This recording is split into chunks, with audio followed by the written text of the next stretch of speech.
Hello everyone, welcome to CBL. मेरा नाम यशोवर्धन मिश्रा है और आज से हम अपना ज्योग्राफी का कोर्स स्टार्ट करेंगे। ठीक है, तो चलो स्टार्ट करने से पहले कुछ मैं अपने बारे में बता देता हूँ। तो मैंने यूपीएससी प्रीलिम्स 2019-17 क्वालिफाई किया था। मेरा जो ऑप्शन सब्जेक्ट है यूपीएससी में वो ज्योग्राफी ही है। ऑलराइट, और मैं यूपीपीसीएस 2018 के इंटरव्यू में भी अपीयर किया था। तो ये तो चलो मेरे बारे में हो गया। हमारा जो कोर्स है ज्योग्राफी का, इसका बहुत बच्चों को बड़ा इशू रहता है कि सर ज्योग्राफी काफ़ी एक्सपेंसिव है, बहुत बड़ा है और उसको कवर करने में बड़ा इशू आता है। तो जो मैंने कोर्स डिज़ाइन किया है आप लोगों के लिए वो इस तरीके से है कि हम क्लास 6 से क्लास 12 तक की जो एनसीईआरटीज़ हैं उसमें कुछ कॉमन थीम्स हैं और वो अलग अलग एनसीईआरटीज़ में बटी हुई हैं।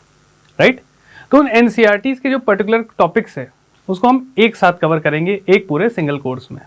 राइट, तो उससे स्टार्ट करने से पहले मैं कुछ आपको एनसीईआरटीज़ दिखा देता हूँ जो आपको यूज़ करनी पड़ेंगी। लेट्स से कि जैसे आपने वीडियोज़ देखे, उस एनसीईआरटी को खोलो और उस पर्टिकुलर टॉपिक को पढ़ लो। राइट, तो ये चीज़ है। तो ये आपका क्लास 6 की एनसीईआरटी है, अर्थ आवर हैबिटेट। ऑलराइट, ये आपकी क्लास 7 की एनसीईआरटी है, आवर एनवायरनमेंट। ये मैं इसलिए दिखा रहा हूँ क्योंकि बहुत सारे बच्चे कंफ्यूज रहते हैं अक्सर कि सर कौन सी एनसीईआरटी पढ़ें, अगर 6 to 12 की एनसीईआरटी तो पुरानी पढ़ें कि नहीं पढ़ें। तो ये आपको मैं फोटो ही दिखा देता हूँ, ये एनसीईआरटीज आप रख सकते हो। ऑलराइट, ये इसके जितना भी कंटेंट है वो हमारे वीडियो कोर्स में रहेगा ही रहेगा, बट मैं आपको कभी ये नहीं बोलूँगा कि आप केवल वीडियो देखो, क्योंकि कुछ कुछ चीज़ें बुक्स में ऐसी आपको मिल जाती हैं। राइट, और जो उनका लिखने का तरीका होता है वो आपको जब आंसर राइटिंग आप यूज़ करोगे ना, जब लिखोगे तो उसमें आपको बहुत हेल्प करेगा। वीडियोस और जो हमारे लेक्चर्स हैं आपको ज्योग्राफी के कॉन्सेप्ट समझने के लिए। आगे मैं आपको बताऊंगा कि ज्योग्राफी में हमारा जो कोर्स है जो मैंने डिज़ाइन किया है उसमें क्या एक अलग चीज़ है। ठीक है, तो ये 7वीं क्लास की एनसीईआरटी है। ये आपकी है resource and development, class 8th की। This one is of 6th, this one of 7th। Alright, ये आपकी 9th की है और ये आपकी 10th की है। ठीक, तो ये आपके जो 10th तक की एनसीईआरटी हो गई। और जो सबसे इंपॉर्टेंट एनसीईआरटीज हैं, मोस्ट इंपॉर्टेंट वन, अगर आपने 6 से 10वीं तक की नहीं भी की है तो वो कोई बात नहीं, लेकिन इन 4 एनसीईआरटी को बहुत अच्छे से करना है। राइट, तो ये है आपकी क्लास 11th, क्लास 11th की ये दोनों एनसीईआरटीज हैं। ये है fundamentals, fundamentals of physical geography. ये आपकी इंडिया फिजिकल, ये आपकी इंडिया फिजिकल। ये सबसे इंपॉर्टेंट एनसीईआरटीज हैं जिसपे चाहे वो स्टेट पीसीएस हो चाहे वो यूपीएससी हो, सारे जितने भी एग्जाम्स हैं वो इन दो एनसीईआरटीज पे सबसे ज़्यादा फोकस करते हैं इन प्रिलिमिनरी एग्जाम। मेंस में जब आप बात करोगे तो मेंस में तो इसका रोल है ही बहुत ज़्यादा, बट मेंस में आपका जो ह्यूमन ज्योग्राफी वाला बुक्स हैं, जो एनसीईआरटीज हैं, खासकर ये दो क्लास 12th की, ये दोनों एनसीईआरटीज क्लास 12th की हैं, which focus on human geography. Alright, तो ये आपकी इंडिया पीपल एंड इकोनॉमी है, ये इंडिया के रिस्पेक्ट में जो ह्यूमन ज्योग्राफी इसको फोकस करती है।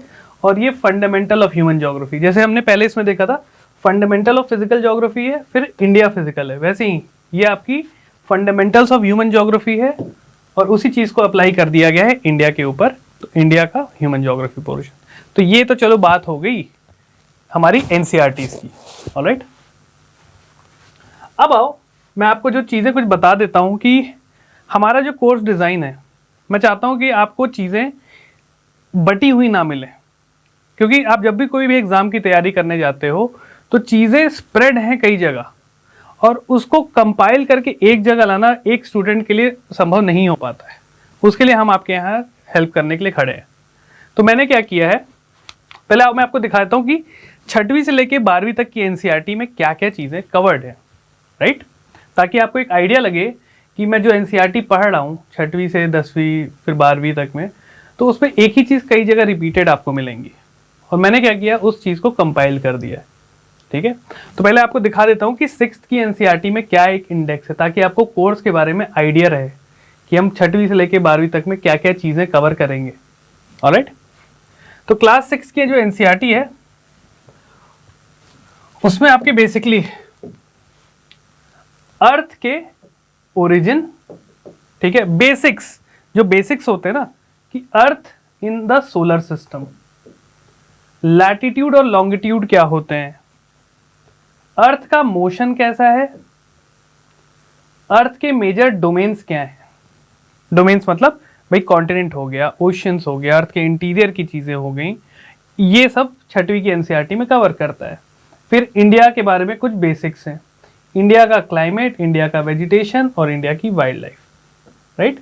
तो छठवीं की एनसीईआरटी में ये चीज़ें हैं, इनको ध्यान रखना। अभी जब हम आगे एनसीईआरटी की बात करेंगे तो ये चीज़ें फिर से रिपीट होंगी, ठीक है।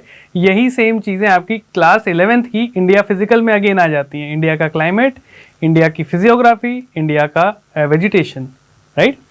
चलो, तो ये तो होगी 6th की बात, ये क्लियर हो गया आप सबको। चलिए अब आते हैं 7th क्लास की एनसीईआरटी की। 7th क्लास की एनसीईआरटी में अगेन अर्थ के इनसाइड की बात की जा रही है, अर्थ का बेसिक एनवायरनमेंट, राइट, अर्थ का चेंजिंग डायनेमिक्स, राइट। अर्थ स्टिल तो है नहीं, रोटेट करती रहती है, सन के अराउंड भी मूव करती है, तो उससे क्या क्या चेंजेस अर्थ के सरफेस पे, अर्थ के एटमॉस्फेयर में होते हैं, वो सारी चीजें इसमें कवर्ड है। तो अगेन देखो, एयर पार्ट आ गया, एयर डील करता है आपका क्या, एटमॉस्फेयर।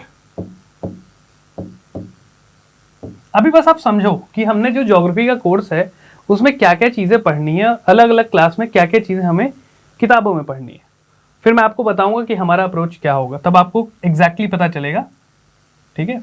अब ये देखिए, वाटर हो गया, वाटर आपका बेसिकली ओशन वाला कॉम्पोनेंट, ओके।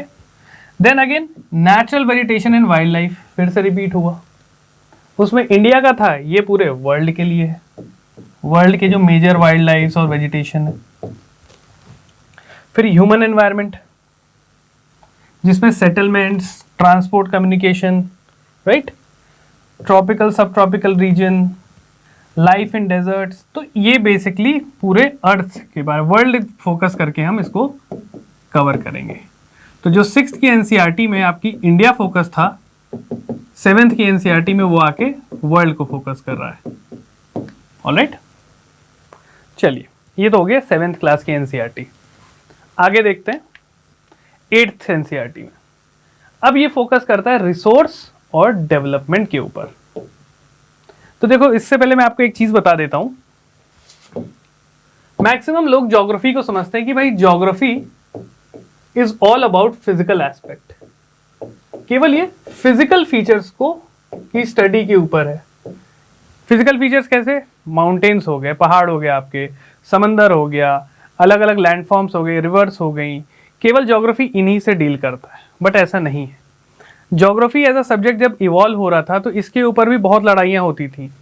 कुछ लोग थे ज्योग्राफर से बोलते थे ज्योग्राफी केवल फिजिकल फीचर्स की स्टडी है, जैसे आपके माउंटेन्स, अर्थ सरफेस हो गया, पेड़ पौधे हो गए, इनके ऊपर। वहीं कुछ लोग थे, वहीं कुछ कम्युनिटी थी जो बोलती थी कि ज्योग्राफी केवल फिजिकल फीचर की बात नहीं है, उसमें ह्यूमन बीइंग्स का क्या रोल है, man as a part of environment, geography इसके बारे में, ठीक है। तो कुछ ज्योग्राफर्स बोले कि केवल फिजिकल फीचर ही नहीं, मैन प्लस फिजिकल, ज्योग्राफी इसके बारे में। तो यही जो आप एनसीईआरटी में देख रहे हो उसी चीज की बात कर रहे हैं, रिसोर्स एंड डेवलपमेंट। रिसोर्स आपके फिजिकल फीचर्स हो गए, ठीक है, फिजिकल एस्पेक्ट हो गया क्योंकि मिनरल्स हैं, अर्थ के अंदर मिलता है, लेकिन डेवलपमेंट जो आपका पार्ट आ जाता है, it is more about the human thing, ठीक है।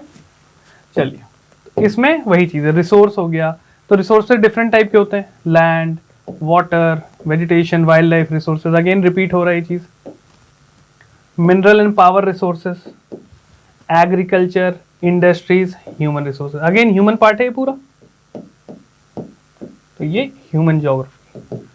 तो देख रहे हो, 6th में इंडिया के फिजिकल फीचर्स की बात की गई थी, इंडिया के रिसोर्सेज के बारे में बात की गई थी, 7th में वर्ल्ड वाली चीजें आ गई, 8th में क्या आ गया, अगेन ह्यूमन ज्योग्राफी, वर्ल्ड की फिजिकल जो बोलता है ना, फंडामेंटल्स ऑफ ह्यूमन ज्योग्राफी, वो चीजें आ गई।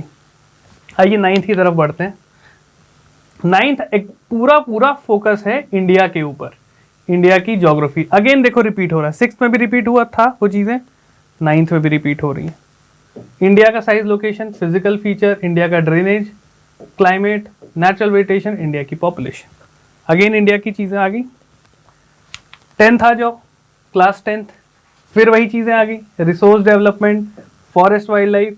तो ये अगर आप ये चीज़ देख रहे हो तो स्कूल की जो चीज़ें होती थी कि 6वीं में जो बच्चा पढ़ रहा है उसी चीज़ को 10वीं वाला बच्चा भी पढ़ रहा है, बट थोड़ा ज़्यादा डिटेल में, राइट। तो हमने क्या करना है, जो 6th वाली चीज़ है, जो 10th वाली चीज़ है और जो 11th या 12th वाली चीज़ है उसको हम एक साथ करेंगे, राइट।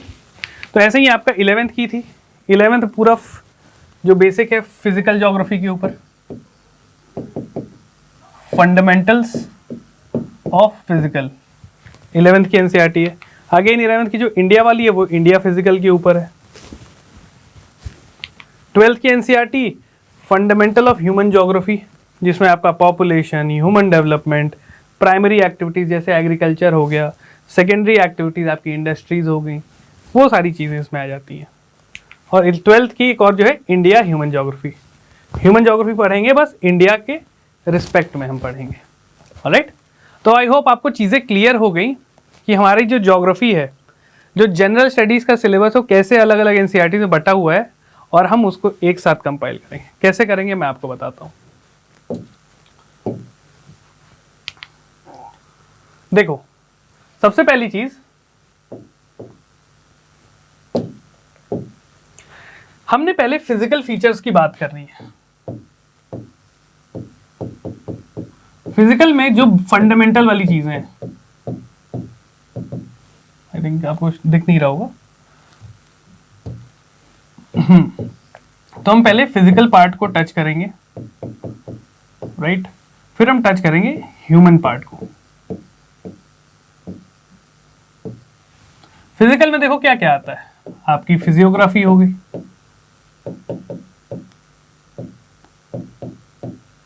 राइट, जिसमें आपका जो भी पोर्शन आया था, जैसे एग्जांपल के लिए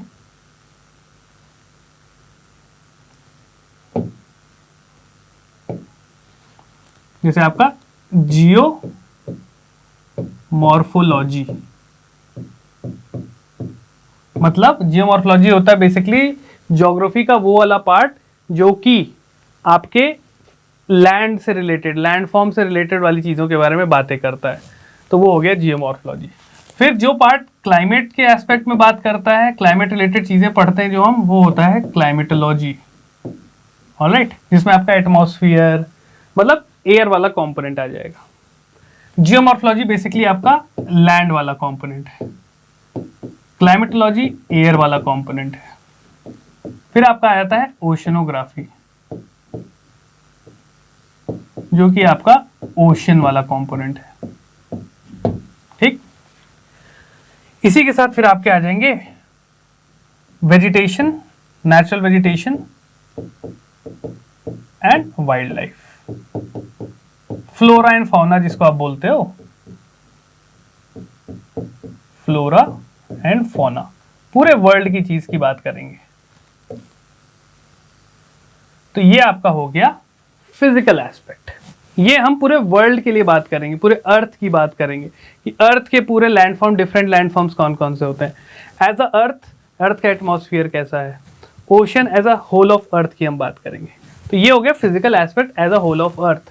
उसी चीज को हम अप्लाई कर देंगे फिजिकल एस्पेक्ट ऑफ इंडिया, जिसको इंडिया फिजिकल बोलते हैं। मतलब इसमें हम बात करेंगे इंडिया की जियोमॉर्फोलॉजी के बारे में, या फिर इंडिया की फिजियोग्राफी के बारे में, इंडिया का क्लाइमेट हम देखेंगे, इंडिया का नेचुरल वेजिटेशन और वाइल्ड लाइफ हम इसमें बात करेंगे। बेसिकली इसी चीज को हमने यहाँ पे अप्लाई कर दिया है, ऑलराइट। आई होप आपको क्लियर हुआ होगा। तो ये हो गया फिजिकल चीज के बारे में। सिमिलरली हमने ह्यूमन पार्ट भी देखना है, ह्यूमन ज्योग्राफी। पहले हम देखेंगे पूरे वर्ल्ड के बारे में और फिर उसी चीज को हम अप्लाई कर देंगे इंडिया के, राइट। तो ऐसे चीजें हम प्रॉपर्ली सिस्टमैटिक वे में करते हुए आगे बढ़ेंगे। ये मैं इसलिए बता रहा हूं ताकि जब आपका ज्योग्राफी का कोर्स कंप्लीट हो जाएगा तो यूपीएससी के लिए तो है ही, बहुत आसान हो जाएंगी आपके लिए चीजें। आपको कुछ और पढ़ने की आवश्यकता ही नहीं पड़ेगी, सारे कॉन्सेप्ट्स और एक प्रॉपर स्ट्रक्चर्ड वे में हम चीजें करेंगे, राइट। ताकि आप जब यूपीएससी प्रीलिम्स का तो ठीक है, क्वेश्चन सॉल्व होंगे, मेंस में जब आप चीज़ें करोगे तो आपको पता चलेगा कि हर चीज़ों को अप्लाई कैसे करना रहता है। अगर मैं एज अ वर्ल्ड की बात कर रहा हूँ, वर्ल्ड में लेट्स से यूरोप की बात कर रहा हूँ कि यूरोप में हीट वेव्स आ रहे थे, तो जब हम इंडिया के क्लाइमेट की बात करेंगे तो इंडिया में भी हीट वेव आते हैं, कहीं उसको लू बोल देते हैं, कहीं उसको काल बैसाखी बोल देते हैं, ठीक। तो चीज़ों को अप्लाई करना सीखना है, राइट। ये मैं आपको बहुत अच्छे से बताऊंगा। चलिए, तो हमारा अप्रोच तो मैंने आपको, चलिए फिर से एक बार क्लियर कर देता हूँ कि हमारा अप्रोच क्या होगा। हमारा अप्रोच होगा integrated approach. Learn the common themes spread across various NCERT in one video lecture. एक वीडियो में हम जो अलग अलग चीज़ें बटी हुई है ना, उनको कंपाइल करके एक ही वीडियो में आपको सारी चीज़ें देंगे। जैसे 6वीं की क्लाइमेट थी, क्लाइमेट ऑफ इंडिया था, 10वीं में भी क्लाइमेट ऑफ इंडिया है, 11वीं में भी क्लाइमेट ऑफ इंडिया है। उसको एक वीडियो या 2 वीडियो में हम पूरा climate properly sequence wise cover करेंगे वर्ल्ड के लिए, और देन इंडिया के लिए अप्लाई करेंगे। देन सबसे इंपॉर्टेंट चीज़ होती है ज्योग्राफी में, जो मैं बताना चाहता हूँ, वो होता है मैप्स एंड डायग्राम। मैं अगर आपको बोल दूं कि हिमालयाज का जो orientation it is from let's से north west to south east, ये आपको एक जगह लिखा हुआ मिल गया, ठीक। और दूसरी जगह मैं आपको दिखा रहा हूं ये करके,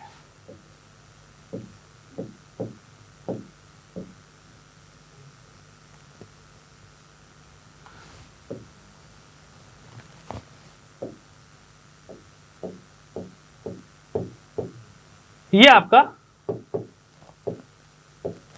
हिमालयाज है। कौन सी बेटर चीजें लगी आपको, जब ये बोलना कि हिमालयाज का जो ओरिएंटेशन है नॉर्थ वेस्ट से साउथ ईस्ट है, या मैंने इंडिया का जो ऊपर वाला पोर्शन है ये आपको एक रफ टाइप का और बोल दिया कि ऐसा ओरिएंटेशन है। क्लैरिटी ऑब्वियस सी बात है इसमें आपको दिख रही होगी। तो अप्रोच यही है। ज्योग्राफी बच्चों को कठिन क्यों लगती है, क्योंकि उन्होंने उस चीज को विजुअलाइज ही नहीं किया है। विजुअलाइज इन द सेंस, अगर मैं आपको बोलूं कि प्लेट से प्लेट्स आर मूविंग, अब बच्चों को पता ही नहीं कि प्लेट होता क्या है, क्या उसका दिखने में कैसा होता है, तो वो चीज़ उसको समझ ही नहीं पाएंगे प्रॉपर तरीके से। ज्योग्राफी में सबसे ज़रूरी चीज़ होती है विजुअलाइजेशन। उस चीज़ को देख के समझो, एक बार देख लोगे फिर कैसा भी क्वेश्चन आएगा लिख लोगे। ऑलराइट, तो मैप्स और डायग्राम्स के थ्रू सारी ज्योग्राफी हमको करनी है। मैं आपको लिखवाऊंगा नहीं, मैं आपको चीज़ें पढ़ने के लिए भी नहीं दूंगा कि इसको पढ़ लो हो जाएगा काम। चीज़ें दिखाऊंगा कि यार ये देखो इंडिया है, ये अगर मैं बोलूँ साउथ वेस्ट मानसून, तो आपको समझ में ही नहीं आएगा इसको साउथ वेस्ट क्यों बोलते हैं।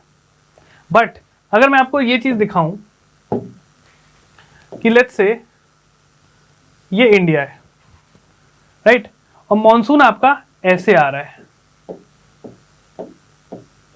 और इंडिया के ऊपर ऐसे जा रहा है, और इसका डायरेक्शन अगर आप देख रहे होगे, the direction is south west. ठीक है, अगर आपको डायरेक्शन का नहीं आइडिया तो मैं आपको बता देता हूँ, नॉर्थ साउथ ईस्ट वेस्ट। तो साउथ वेस्ट से ऐसे मानसून ऐसा आपका इंडिया के ऊपर आ रहा है, इसलिए इसे बोलते हैं साउथ वेस्ट मानसून। तो ऐसे चीजें आप जब करोगे तो आपको बहुत ज्यादा क्लैरिटी आएगी। ऑलराइट, और यही हमारा पूरा ज्योग्राफी का अप्रोच होगा। राइट, चलिए तीसरी चीज है exam oriented previous year question. Geography या किसी भी सब्जेक्ट में ना, आप अगर प्रॉपर बस सब्जेक्ट की स्टडी करोगे तो it is very vast, but हमें पूरा सब्जेक्ट ऐसे नहीं पढ़ना है कि एक एक चीज़ अंदर की जा रहा है। हमें केवल एग्जाम पॉइंट ऑफ व्यू से जो इंपॉर्टेंट चीज़ें हैं, जो हमारी सिलेबस में लाइनें दी हुई हैं, उसको हमको कवर करना है, ताकि एग्जाम में सवाल सॉल्व हो जाए हमारे। ना कि मुझे नॉलेज सब है बट एग्जाम में एक मल्टीपल चॉइस क्वेश्चन आ गया, मैं उसको नहीं कर पाया, तो उस पर पढ़ाई का कोई मतलब नहीं निकल के आएगा। हमने क्या करना है, एग्जाम में जो चीज़ें दी हुई हैं, जो एग्जाम पॉइंट ऑफ व्यू से रेलिवेंट हैं, उसको पकड़ना है, उसको अच्छे से तैयार करना है, और उससे रिलेटेड जो भी क्वेश्चंस हैं उसको हम सॉल्व करेंगे। ठीक है। चौथा है एफिशिएंट टाइम यूटिलाइजेशन। ज्योग्राफी लोग साल भर पढ़ते रहते हैं, फिर भी उनको नहीं समझ में आता है। उनसे फिर भी अगर मैं बात करूं, उनसे मैं पूछूं कि भाई एयर मास या फ्रंट्स क्या होते हैं, नहीं बता पाएंगे। रीजन, सही तरीके से सही टाइम इन्वेस्ट नहीं किया है। जहां पे टाइम नहीं इन्वेस्ट करना था वहां पे हमने 5 घंटे दे दिए। हमने एग्जाम्पल के तौर पे बता रहा हूँ, जैसे ओरिजिन ऑफ यूनिवर्स या ओरिजिन ऑफ अर्थ है, छोटा चैप्टर है, क्वेश्चन नहीं आते उससे, बट कॉन्सेप्ट समझने के लिए ज़रूरी है, उस पर हमने 5 घंटे लगा दिए। और जहाँ से क्वेश्चंस आते हैं, साइक्लोन्स, क्लाइमेटोलॉजी, इधर से उधर हमने 1 घंटे दिया। तो ये एफिशिएंट टाइम यूटिलाइजेशन नहीं होगी। जो एग्जाम में चीज़ें पूछी जाती हैं और ये कैसे पता चलेगा? सबसे अच्छा आपके पास है previous year papers. Previous year paper देखो, आपको एक 10 साल के देखोगे, आपको तुरंत आइडिया लग जाएगा कि यार ये पर्टिकुलर चीज़ें क्वेश्चन पूछी जा रही है, हमने तैयारी भी वैसे ही करनी है। ठीक है, तो ये 4 फोकस हमारा रहेगा। ऑलराइट, सो मैंने जो आपको बताया था कैसे हम कवर करने वाले हैं पूरे हमारी ज्योग्राफी को, तो मैंने आपको बताया था पहले हम फंडामेंटल्स ऑफ फिजिकल ज्योग्राफी हम बात करेंगे पूरे वर्ल्ड के लिए। राइट, तो जिसमें हम क्या क्या देखेंगे? अर्थ एज अ होल, अर्थ पूरा कैसे ओरिजिन हुआ, बेसिक चीजें, उसका ओरिजिन, लैटिट्यूड, लॉन्गिट्यूड, अर्थ का मोशन, अर्थ के इनसाइड क्या हो रहा है, और फिर distribution of ocean and continent. पहला चीज हमारा ये रहेगा, जिसको हम अगले लेक्चर से स्टार्ट करेंगे। ऑलराइट, फिर ऐसे ही हम आगे बढ़ते रहेंगे। ये आपका जियोमॉर्फोलॉजी वाला पोर्शन आ गया, ये आपका क्लाइमेटोलॉजी वाला पोर्शन आ जाएगा, ये oceanography and then natural vegetation and wildlife. ऐसे करके हम ये चीज़ खत्म करेंगे और फिर इसी चीज़ को हम अप्लाई करेंगे कहाँ पे? इंडिया फिजिकल पे। तो ये आ गया जियोमॉर्फोलॉजी वाला पार्ट, ये चारों, ये आ गया आपका climatology, then natural vegetation and wildlife. तो उसी चीज़ को हमने इंडिया पे अप्लाई करके इंडिया वाला पोर्शन हम खत्म कर लेंगे। फिर हम ह्यूमन ज्योग्राफी देखेंगे एज अ होल, पूरे अर्थ का या वर्ल्ड का आप बोल लो। तो इसमें population, minerals, industries, agriculture, right. फिर उसी चीज़ को, ये जो यहाँ तक हो गया ना 3, इसी चीज़ को ये हमने इंडिया पे अप्लाई कर दिया। इंडिया का पॉपुलेशन, इंडिया में मिनरल्स और इंडस्ट्रीज कौन सी हैं, ठीक है, ये सारी चीज़ें हम ऐसे कवर करेंगे। ऑलराइट, सो ये हमारा अप्रोच रहेगा पूरी ज्योग्राफी का। अगले सेशन लेक्चर से हम चीज़ों को स्टार्ट करेंगे ओरिजिन ऑफ अर्थ से, जिसमें मैं आपको बताऊंगा कि अर्थ का ओरिजिन क्या हुआ, कैसे हुआ था। बहुत लोगों ने अलग अलग थ्योरीज दी थी, ठीक है, उन थ्योरीज के बारे में बेसिक चीज़ें देखेंगे। फिर हम आगे मूव करेंगे बेसिक टर्म्स के बारे में। ज्योग्राफी में कुछ बेसिक चीज़ें होती हैं जो बच्चों को पता ही नहीं रहता है। लैटिट्यूड, लॉन्गिट्यूड हम बचपन से पढ़ते हुए आ रहे हैं, बट उसका रेलेवेंस क्या है मैं अगर आपसे पूछूं तो आप नहीं बता पाओगे कि लैटिट्यूड लॉन्गिट्यूड पढ़ क्यों रहे हैं। ठीक है, सबको पता है कि लैटिट्यूड ऐसे मूव करती है, लॉन्गिट्यूड ऊपर से नीचे आती है, बट उसका रेलेवेंस क्या है, हमें अब ऐसी पढ़ाई करनी है। ठीक है, चलिए मैं आपसे नेक्स्ट सेशन में मुलाकात करता हूँ। Till then have a safe day, bye.